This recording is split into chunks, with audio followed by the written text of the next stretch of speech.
tous passionnés des cuisines, on aime bien faire la cuisine. Et en même temps, on est tous, on a évolué à peu près chacun un peu de son côté vers le végétarisme, voire le végétalisme. L'idée de l'association, après on s'est constitué autour de cette idée de proposer des ateliers de cuisine végétarienne pour que les gens entrent un peu en contact avec ces modes de cuisine. Et à travers la cuisine, ensuite, ils prennent un peu conscience des enjeux éthiques notamment, enfin moi c'est surtout ce qui m'intéresse le plus, mais aussi des enjeux qui sont liés à la santé, voire à l'environnement, parce qu'on sait très bien que l'agriculture et l'industrie agroalimentaire, c'est une industrie très très lourde en termes écologiques. Le but de l'association, ça serait effectivement d'initier les gens à cette mode de cuisine. Beaucoup de gens, enfin moi j'ai toujours entendu, quand je suis devenu végétarien, les premières choses qu'on nous dit c'est que c'est pas bon, et que c'est très long à faire, que ça prend du temps, tout ça. Et donc notre idée c'était de montrer que c'est facile, que c'est pas forcément long, et qu'en plus ça permet de redécouvrir pas mal des choses qu'on a complètement oubliées, enfin, des aliments, des légumes, des choses qu'on a complètement oubliées. Et du coup, nous, notre orientation, c'est surtout utiliser beaucoup de l'action des légumes, des fruits et légumes, tout ça. On n'est pas trop dans les produits de substitution pour l'instant. Bon. En tout cas, voilà, l'idée c'est aussi d'avoir un lien aussi avec, moi je suis italien, et derrière aussi.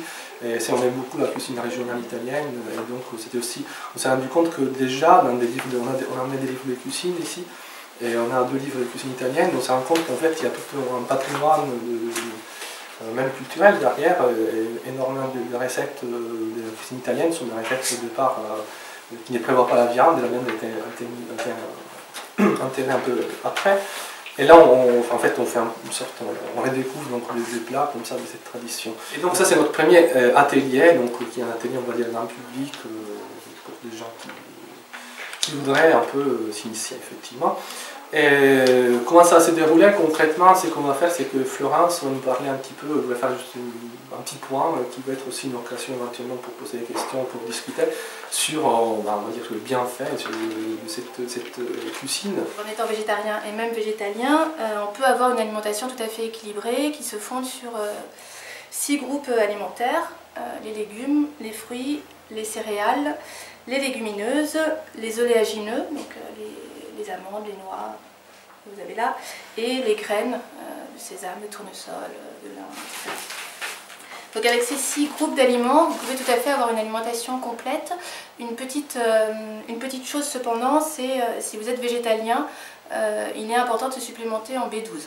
C'est la seule vitamine qui peut se trouver là, dans notre monde tel qu'il est actuellement, dans les végétaux.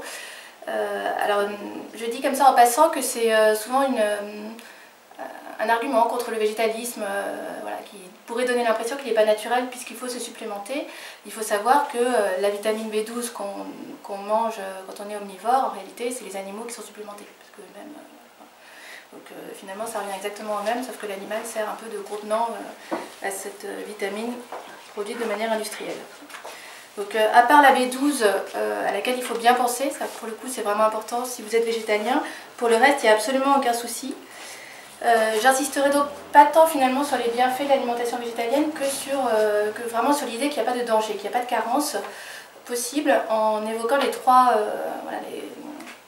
gros fantômes qui se dressent quand vous dites que vous êtes végétarien ou végétalien, à savoir les protéines, ces fameuses protéines dont on manque tous comme vous voyez, le calcium et le fer.